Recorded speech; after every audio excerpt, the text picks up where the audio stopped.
Hello folks, and welcome to my review of MOUSE P.I for hire.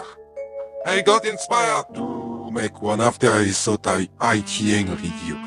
First off, I wanna say that I nailed the presentation, the aesthetics, the characters, all look cute and cartoony. Very well done. Well, except for that Mr. Incredible weird art that gets more uncanny as well as doing those. Personally, I preferred the one from the beta footage gameplay teaser. The sound design is absolutely immaculate. The OST is a blast to listen to. The voice acting is fantastic for what's being offered at a low indie price. One thing I recall from that ITN review was a complaint about sound effect, like from the shotgun. After playing the game, I can say for sure this is full of crap. Just because it doesn't blow your eardrums off like Valorant, Highguard, and Overwatch. So it's a toy sound. Oh, like, are you for real? I have nothing else to add. The sound effects are great and there's no debate that can change my mind on that. So the areas you go to, in each level are so good too. Very creative, especially with the variety of settings. In one mission, you are jumping from planes to planes while shooting the bad guys. That's some cool piece of level design. In another, there's a little reference to the Wizard of Oz. The scenery in that game is top-notch. I love exploring Mossberg. Many cool things and folks like you can interact with. You can play this card mini-game every now and then. If you're bored. The game has its own collectibles in each level.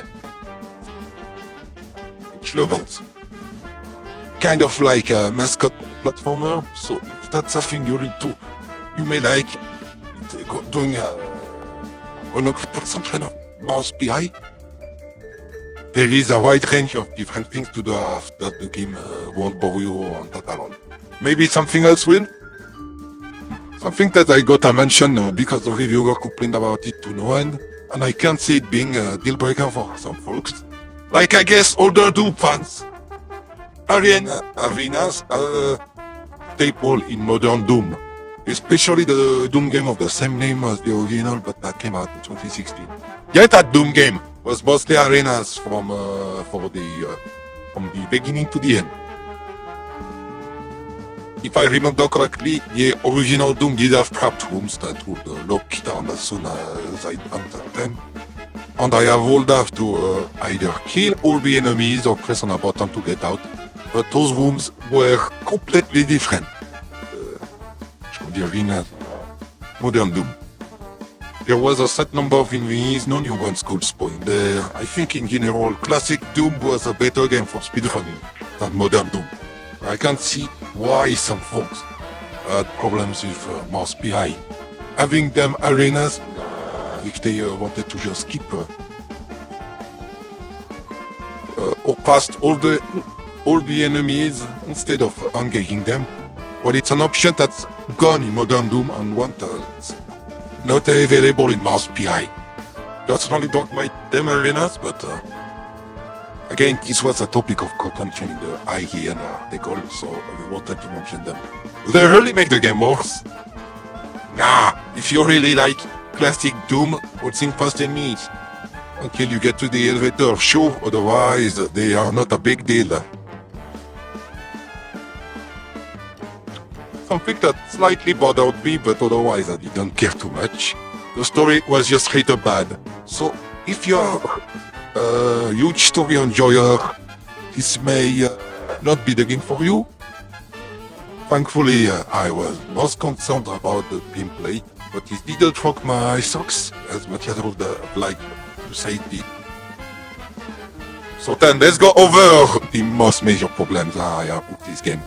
It's kind of uninspired. It doesn't try to deviate from the inspiration in any meaningful way. So what you end up with is a WAD. I have played the WAD before and I know what I'm talking. This game really feels like it could be remade into a wide, and you would get basically the same experience. Why would any paying customers get a game for $10 when realistically the same experience is available for free? It's not rocket science, guys. When those classic horror RPGs got re-released on Steam, they flopped, except for like a couple like Witch's House, MP, I think it was. But anyway, because why would anyone pay anything for barely anything new when you get practically the same experience for free?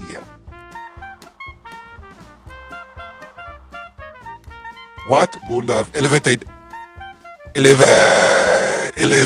MOUSE P.I into a masterpiece is if they had used the power of Unity, what Unity offers, to do much more than is possible with a Doom WAD.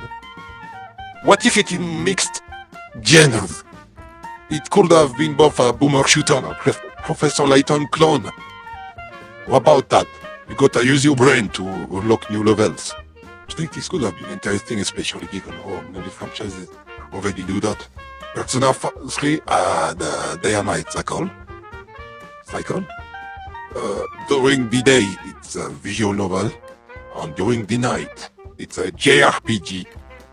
Anyway, regardless of whether you agree it's a good idea on whether it's a good idea, the experience it offers is a bit shallow in 2016. Again, why would I unknowingly pay for this if I knew this was just gonna be a replica of you?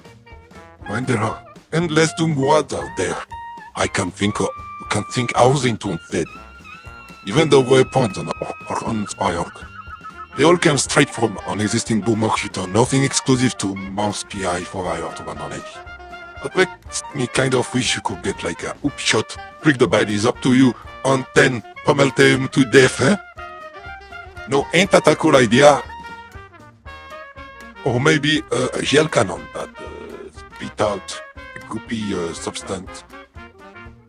Then that goopy substance also slows down the enemies to crawl and deal damage at the same time. It would also launch shell in an arc rather than a fighter raid. And the only one figure of new and that evolve weapons in the Doom sphere.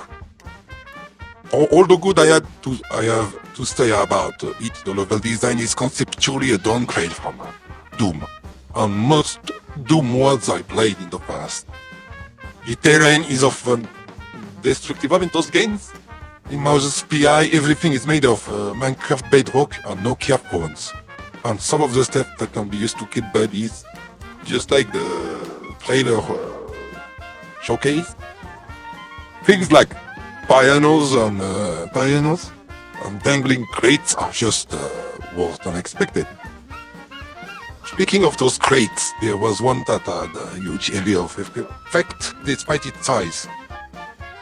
If the developers got more patient to that one crate, they could have made it bigger, and then it opens up when it hits the floor. But I guess that was too much work. Both of these issues compound into a game that can feel repetitive, let alone what I said about it not standing out and not picking the mold. Some of the secrets are also way too easy to find. Secrets is supposed to be, secretive.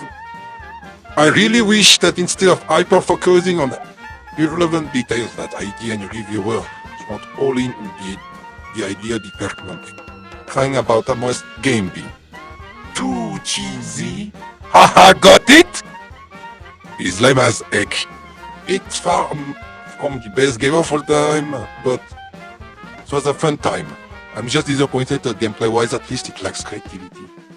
My final rating for this is an 8 out of 10.